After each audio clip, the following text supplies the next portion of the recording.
The following announcement has been paid for by Perched on the Top Rope. Welcome, everyone, to Perched on the Top Rope. I am your host, former dirt sheet writer from Ringside News, Sportskeeda, The Richest, The Sportster, and Daily DDT. I am Lee Walker, and last night in my backyard, Dynasty Pro Wrestling in Albany, New York, debuted Patrick Clark, formerly known as Velveteen Dream, in their company, and nothing was known that he was going to be advertised. He wasn't advertised for the show, but the official statement from Dynasty was on Twitter. Last night, we did what most others wouldn't. We took a risk on a person and gave them an opportunity for a second chance. A second chance to fulfill their dream. We stand by that decision. Thank you to the packed house for last night's event.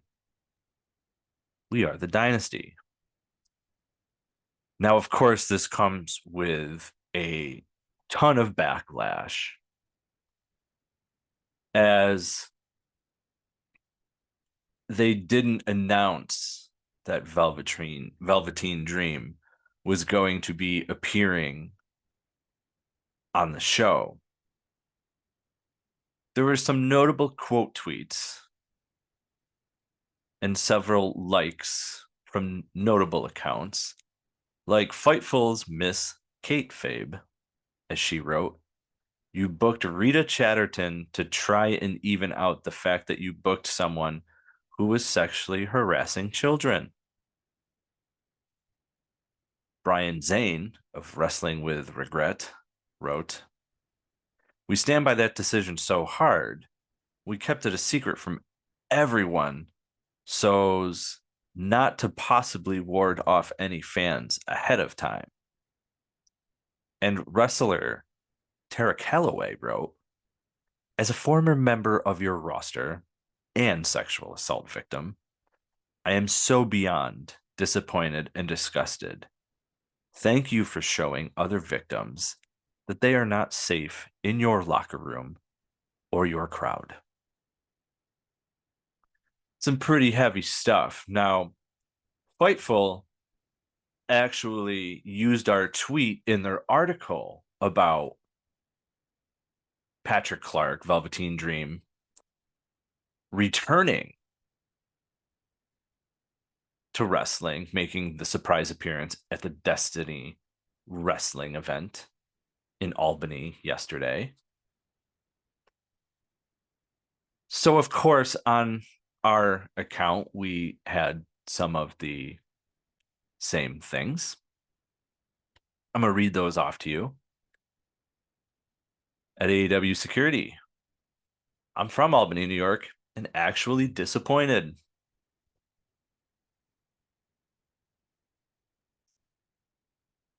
At the Kiwi Bird, "Ew, right in my backyard. I'm going to be sick."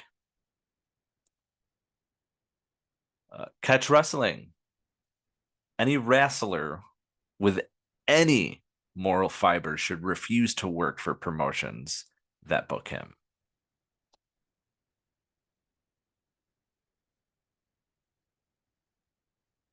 We also had Unfortunate, "Gross." Gross is actually written multiple times. I'm not going to say it multiple times, though. So there are accounts that did,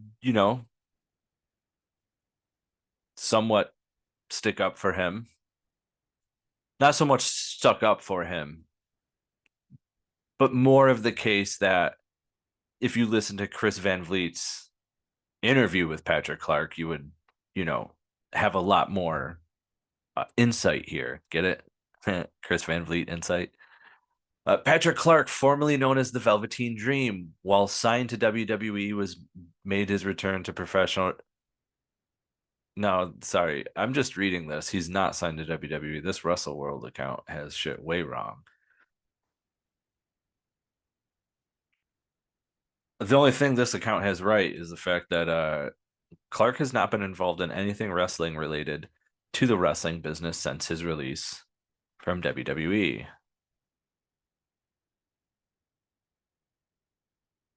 Another account wrote, sincerely hoping he got booed out of the building. He did not. He did not. He had a pretty good reception, to be honest with you. So there's that. But there's always going to be controversy to this stuff. So what ended up happening at Dynasty last night was that Clark interrupted the first match and then issued an open challenge to anybody in the back, asking if anyone wants to be a star tonight. Eventually, American Muscle, Alec Odin, would be the one to accept the open challenge, but Clark defeated him in the main event. Clark looked in great shape, by the way, if anyone was curious. I'm kind of highly doubting it, but that's okay too. Now, Clark did issue an open apology a few months back, and we're going to play that right now. As you've probably seen or have heard over the course of the last few years, I want to apologize for my behavior. Both professionally and personally, I always preach to those closest to me about the power of accountability and responsibility, and I take full accountability for my behavior over the last 3 years of my life. When narratives were written about me, it doesn't matter. It didn't matter what was written about me. It doesn't matter what was said about me. It doesn't matter what's on the internet about me. I was wrong. Okay? And because of that, I need to apologize to a few people. First, I want to apologize to the WWE organization. I want to apologize to the WWE organization for any unwanted attention and negative press that I brought to your brand and your product. I want to apologize to the WWE fans and the Velveteen Dream fans, because when you hear the name Velveteen Dream, it should have only been spoken about in a productive and a positive light, not the name Patrick Clark as another statistic of what happens when talent and opportunity meet immaturity. Okay? That's not what you spend your hard-earned money on. It's not what you invest your time and your money in. When you look on the TV and you come to the shows, you should escape reality, not have to deal with mine. I want to apologize to the WWE and the fans. I want to apologize to Paul Levesque. Paul, you are such an understanding and patient man and leader, and getting the opportunity to work with you and to learn from you, I get the sense of what makes you who you are and how you've been able to handle the responsibility of being in the public light for such a long time. I want to apologize to you, Paul. I'm sorry. Also, I want to say I'm sorry to Shawn Michaels. Shawn, it's still beyond me that I've been having the opportunity in this lifetime to learn from you, to have your mentorship and your guidance.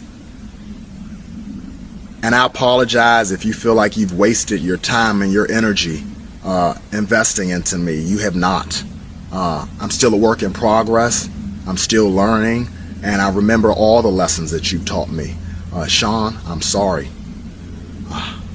My best friend, Tahuti Miles, I want to apologize to you because before you were tied to me publicly for the support you've given me and you continue to give me, your resume was impeccable. And I apologize for any smudges that I may have put on that resume because of my behavior. You're the last person that should have to deal with anything like that, and I'm sorry, man. I want to apologize to my family, my mom, my dad, my brother, my sister, my nieces and my nephews, because you may read things, you may hear about things, you may be confronted by people who you don't know, and you might feel the need to explain yourselves on my behalf. I just want you to know that you do not have to do that, ever. No one should have to explain anything for Patrick Clark. No one should have to trend because of Patrick Clark. No one should have to answer the questions, where's Patrick now? What did Patrick do? What happened with Patrick? That's not your responsibility, and I don't want you to feel burdened with that responsibility. That's my responsibility, okay? And I apologize to you all for any energy, negative energy that has had to come your way because of me, okay? Again, I want to apologize to the fans and those in my professional and personal life that I've affected by my behavior. I'm sorry. I'm sorry. I recognize that I was losing myself, and I apologize to anyone that I lost along the way, anyone that I've upset or offended because of my behavior. Man, I'm sorry. And I hope you all forgive me. So there you have it, folks. In that apology, he apologizes to a lot of people for his behavior. Now, we know the last 3 years, things have not been, have gone well for Patrick Clark, so to speak, over these allegations and things to that nature. So there's going to be controversy with him no matter what. But I really suggest fans, you go and listen to the interview that Patrick did with Chris Van Vliet, because that'll give you all sorts of insight to what happened and who's better source than the person themselves, Patrick Clark. So go check that out. Go listen to that. And while I'm talking about having this fan interaction, as I, reading off the tweets and everything that we were getting over Patrick Clark, as we posted a photo front row of Patrick, I wanted to dig deep into not so much the tribalism in professional wrestling, and I'm talking the WWE versus AEW fans. Personally, I don't get tribalism. There's so many forms of professional wrestling. It's ridiculous. And there's so many companies. But apparently, if you're number 1 and 2, it makes a difference. But number 1 is doing much better than number 2.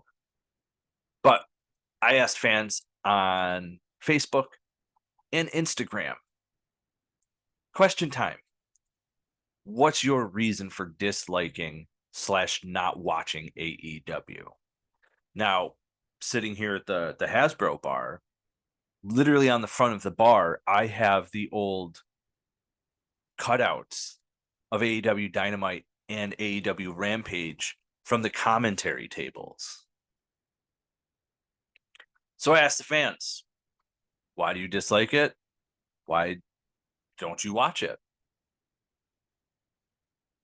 A fan, Brandon, who is actually a dirt sheet writer for where does he write, actually? I forgot.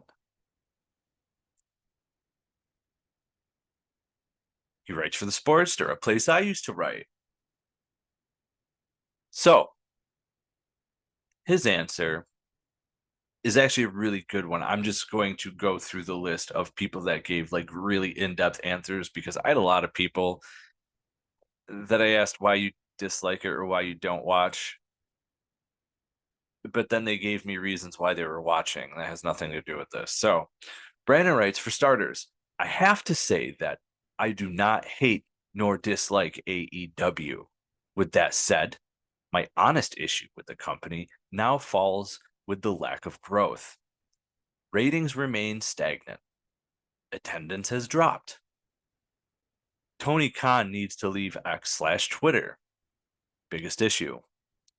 The wrestling matches are amazing, but I feel that AEW lacks that extra oomph needed in terms of storylines that need to attract and draw attention from viewers. The Devil storyline arc was the most compelling story AEW had going in recent months. To be honest, after the reveal, that was it. The payoff? Question mark?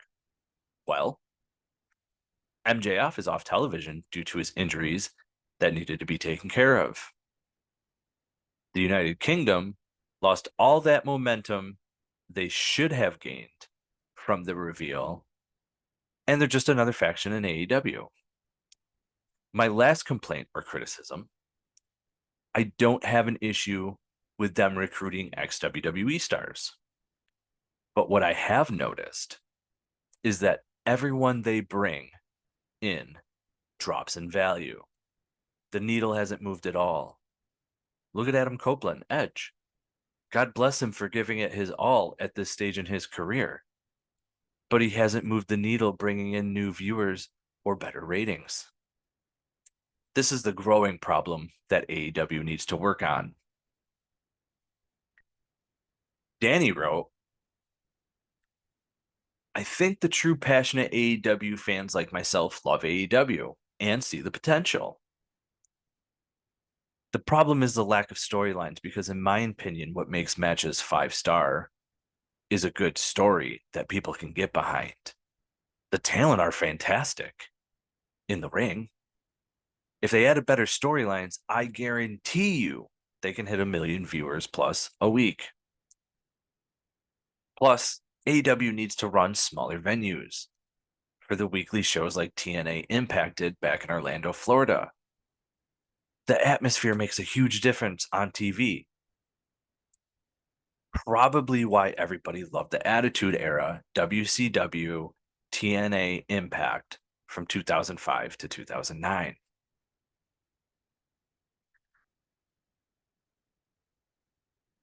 Ian, a friend of mine, who I will have his link in the description because he loves toys. And as you can see here, for those watching on YouTube, I have my 1 in 1,000 Chase AEW Jamie Hayter all in elite exclusive. And next to her is Series 18 signed and inscribed.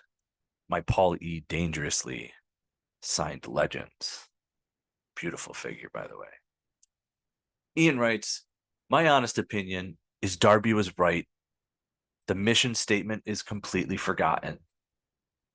AEW didn't start until 2019. I've been around the independent wrestling scene since 2010.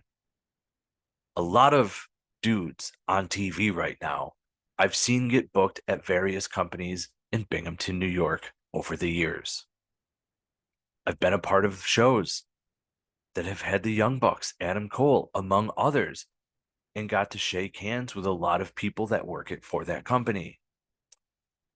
I've even had the pleasure of watching my friends get opportunities on Dark and Elevation over the past couple years.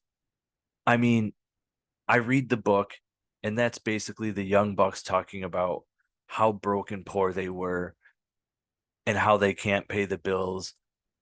But 3 years later, they're blowing outrageous amounts of money on a pair of shoes that get lost on an airplane. Tony Khan is signing talent like buying action figures. And if you really can get in the mindset of being excited about this shiny new toy you get this week, and then 3 weeks later, oh, look, there's another one. It seems like instead of turning their pillars into a household name brand stars that should be over as fuck, all they really did was prepare Cody Rhodes, CM Punk, and now Jade Cargill for the WWE. Even with all the Vince McMahon stuff over the past year, still hasn't made people switch over. I'm just rambling and throwing out randoms into my microphone. But I feel the shine definitely wore off. But there is definitely room for improvement. Ryan wrote, reason for disliking AEW is the booking. Tony Khan needs to get out of his own way and hire someone who can actually knows what they're doing. The reason for not watching AEW is because it's 2024 and they still aren't available on any streaming platforms. I will watch some highlights on YouTube though. Tony Khan is his worst enemy.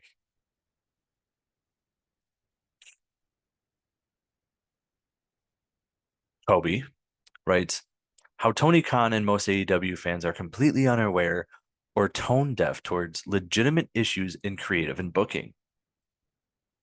They seem to sign free agents and bury them a month after their debuts. It makes it hard to be excited for anyone to sign because there's always a thought in the back of my mind about where this talent will be in a month from now.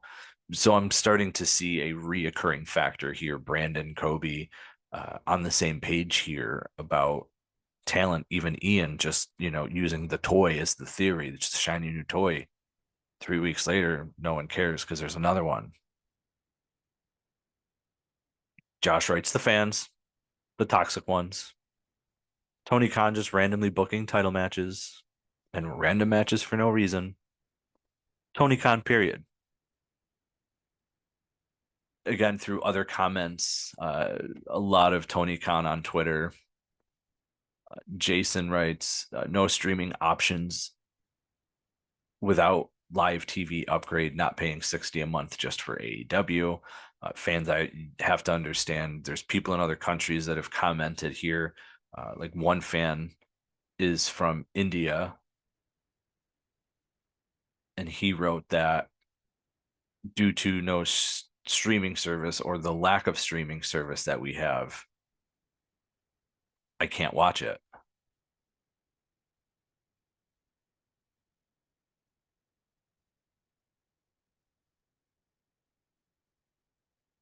Ray writes, AEW fans give big incel / January 6th energy. That keeps me away. Okay.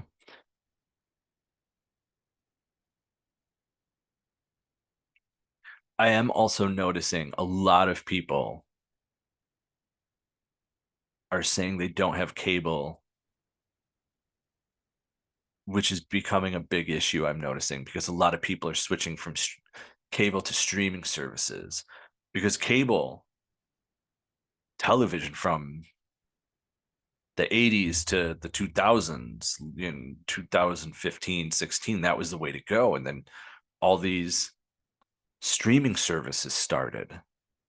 But now we're starting to see streaming services want to combine. Like there's talks of, I believe it was Peacock and Paramount,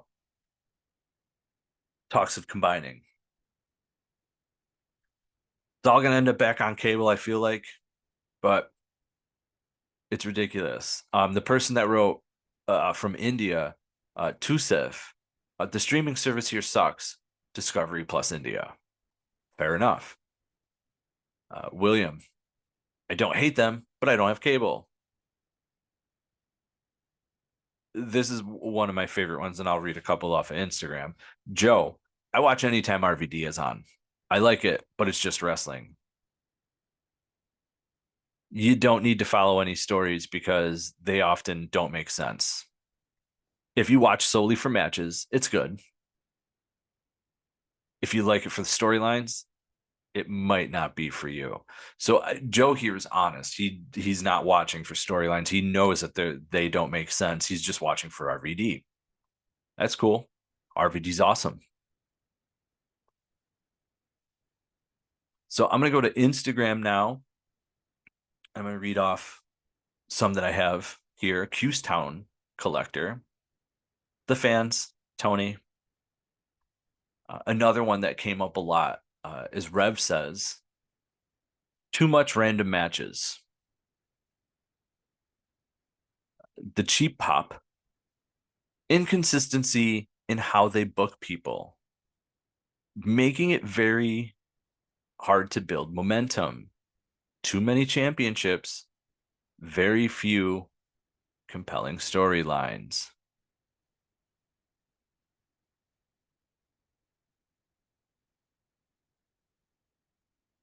Little brat Bianca First, I don't have cable. Apparently, like I said, a big problem here in the States and obviously other countries. The second, matches make no sense. It's just random matches sometimes. And also, it's not as interesting as WWE. Now, Temple Plays 4150 did stick up for AEW and wrote, people who say AEW have random matches don't watch the shows. I can name multiple stories in AEW. Temple's not wrong. There are multiple storylines in AEW. The problem goes back to where fans like Ian and Brandon were talking. You bring somebody in, and then after 3 weeks, we don't care about them anymore. That's the issue that has come up a lot with this, me asking fans. And I'm not shocked by it. I'm going to share my personal thoughts about AEW. Now, I'm very thankful for AEW. Again, I have a lot of cool things from AEW, like the AEW Dynamite front of the commentary table. I have the front of the commentary table from AEW Rampage. AEW has sent me interviews. I've been able to interview Thunder Rosa, Lance Archer. They're all here on YouTube and on Apple Podcasts, perched on the top rope. The difference for me that did not get brought up that I'm actually quite shocked about is the commentary team. If I was blind or went blind because a freak accident, we'll say, as a fan of wrestling, the commentary team, you're supposed to be talking about what's going on in the match. Most of the time, Taz, Excalibur, and Tony Schiavone are mostly goofing off amongst themselves. And even more so, it's worse on Rampage and on Collision. They've gotten better, but the commentary team makes it very difficult for me to follow the product. Now, secondly, I grew up in the golden era of wrestling. 89, 90, 91, 92. Storylines were a big deal. Ring psychology was a big deal. Now I'm dating myself here because now I sound like that bitter middle-aged man who wants wrestling to be what it once was, and it's never going to be that again. And I understand that. The problem is you still need storylines. You still need those wrestlers to cut promos to give those storylines depth. Because as we saw, a lot of fans were complaining that they're just random matches. WCW did that too. Does anyone else remember when Eric Bischoff decided to put Goldberg and Hogan on Nitro instead of pay-per-view, where they could have made millions and millions of dollars? Instead, because of ratings, he put it on Nitro. I mean, they sold out the arena in like 14 minutes, or like it was super fast. They had 40,000+ people for a WCW Nitro. Unheard of. Those pay-per-views nowadays get 12 to 15,000 people. Maybe just shows you how much wrestling has fallen just based off that. But one thing that was brought up was how Adam Copeland Edge was brought in and has not moved the needle. There's a lot of superstars that you can say that about that have gone from WWE over to AEW. And I've said this time and time again on this podcast, when I've gone on other podcasts. You cannot leave WWE and think that your whole fan base is going to follow you. They're just not. You can have You can go to New Japan Pro Wrestling. You can go to TNA. You can go to MLW. You can anywhere. I don't care where you go, honestly. You can go anywhere. But at the end of the day, the fans know you for being in WWE. The fans know you by your WWE name. And WWE fans will still call you by your WWE name. We know that it's no longer Ruby Riott. We know that it's no longer Saraya. We know that it's no longer Paige. We know that it's no longer Edge. It's no longer just Christian. But do we refer to them as Adam Copeland, Saraya, Ruby Soho? No. I catch my fans all the time using the WWE name. I catch my friends when they come over to watch wrestling pay-per-views or to play wrestling video games, including AEW, Fight Forever. And they still call them by the WWE name. And it's through no fault of our own. That's how we know you. Adam Copeland's using his real name, but fans are still calling him Edge. Listen to New Legacy Inc. on YouTube. When they're doing video game stuff, they still call him Edge. They're not calling him Adam Copeland. It's Edge. You can leave WWE, but your entire fan base is not going to follow you because they acknowledge WWE. Acknowledge me. Sorry, I had to do that. I can't necessarily say I'm one of those people. I haven't had a real big I'm hyped super fan for a certain wrestler in a long time. I actually used to hate Seth Rollins, but I like him now. I've always been a CM Punk fan, but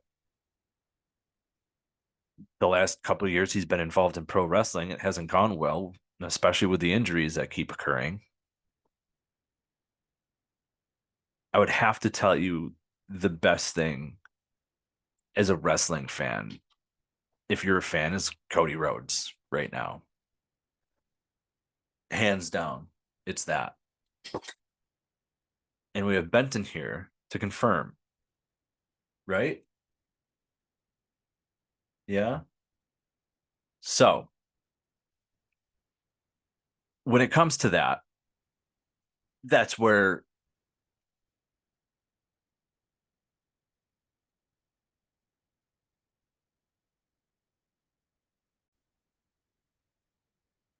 but I will say this, there is one thing that, in my honest opinion, that AEW has done, and that has been showing that everybody is accepted in AEW. And what I mean by that is Will Ospreay, diagnosed autistic, came out with his diagnosis.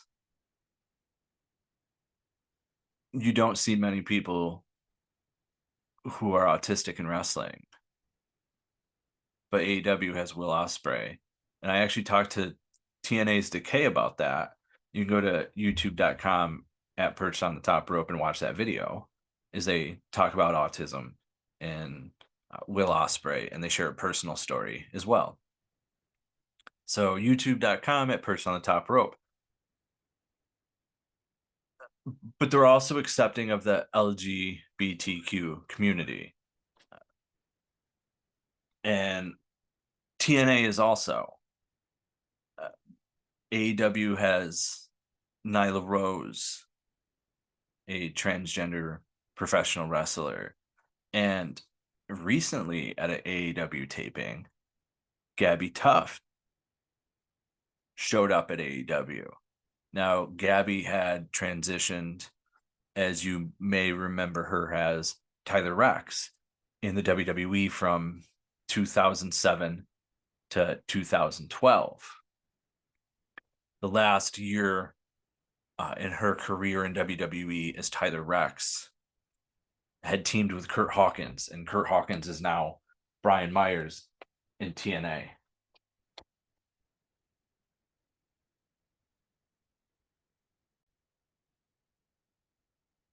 Now, that's one thing that I personally like about AEW.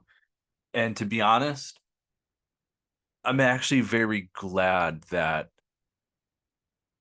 no one on the post said anything homophobic or transphobic about why they don't watch AEW or why they don't like AEW.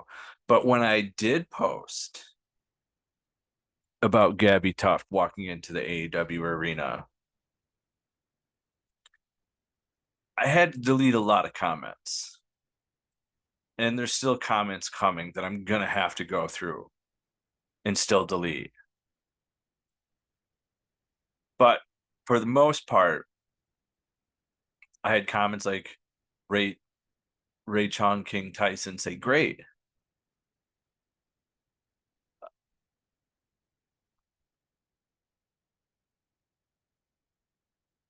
I had a few people actually not know who Tyler Reks was.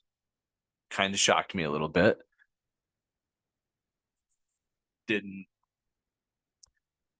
Gave the best breakdown of Tyler Rex's career that I could in WWE.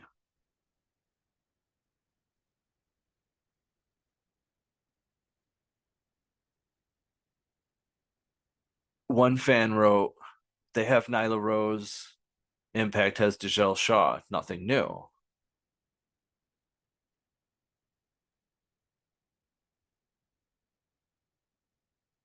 And then we got into a debate about intergender matches and making wrestling believable. It's professional wrestling. It doesn't need to be believable. Not anymore. Not in this day and age. Intergender matches have been going on for a long time. TNA does them. Look at the Digital Media Championship. That's a intergender title. The 24/7 championship, even though once the women held it, only like women basically went after it, or if they got pinned by a male, there wasn't much wrestling moves going on there. But it all goes back to Tessa being the Impact World Champion. But at the same time, she held the title ransom.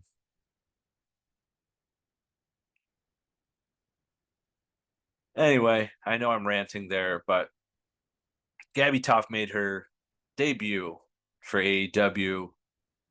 She had recently said that she wanted to get back into wrestling. She was actually training with Dustin Rhodes. So we also have to look at the fact that Gabbi Tuft, she is 45 years old. So it'll be interesting to see the ring rust and how well she does, what her role is. We don't even know if she's going to wrestle or not yet. We don't know anything that's going on. All we know is she walked in with what I'm fairly certain is her wife, and she walked in with a mystery man in a suit. Time will tell what happens there. But, ladies and gentlemen, I have some good news for you when it comes to interviews and Perched on the Top Rope. In the next coming weeks, you are going to get Steve Kern, who's also Skinner and Doink, Dr. Tom Pritchard, Decay from TNA, the Knockouts Tag Team Champions, is coming out this Tuesday. We also have author Kenny Casanova, who has written so many autobiographies for wrestlers, from Brutus the Barber Beefcake, Sabu, which I helped on. I always got to say that. Vader, Kamala, Dangerous Danny Davis, Earl Hebner, ODB, He's done coloring books with Demolition, Sabu, Mick Foley. I know that's weird, right? Coloring books for kids with Sabu. But you're going to hear all about it here at Perched on the Top Rope.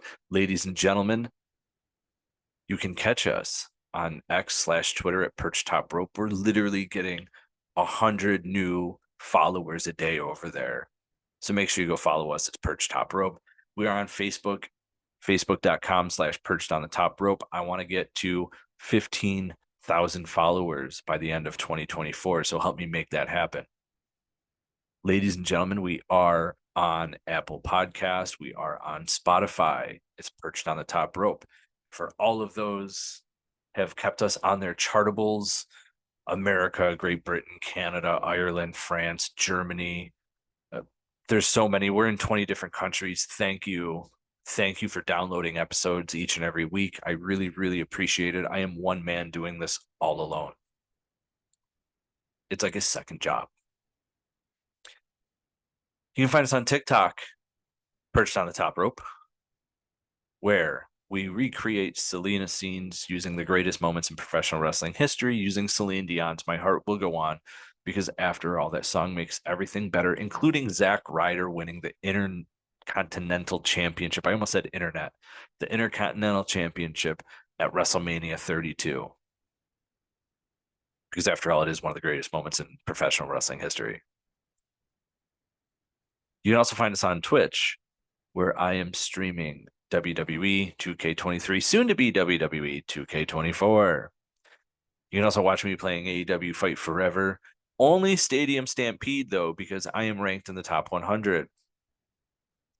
With that being said, interviews coming this week. Steve Kern, Dr. Tom Pritchard, Brian Blair, one half of the Killer Bees, Kenny Casanova, and more. This has been another episode of Perched on Top Rope. Remember, spoiler freeze, the way to be. I'm out.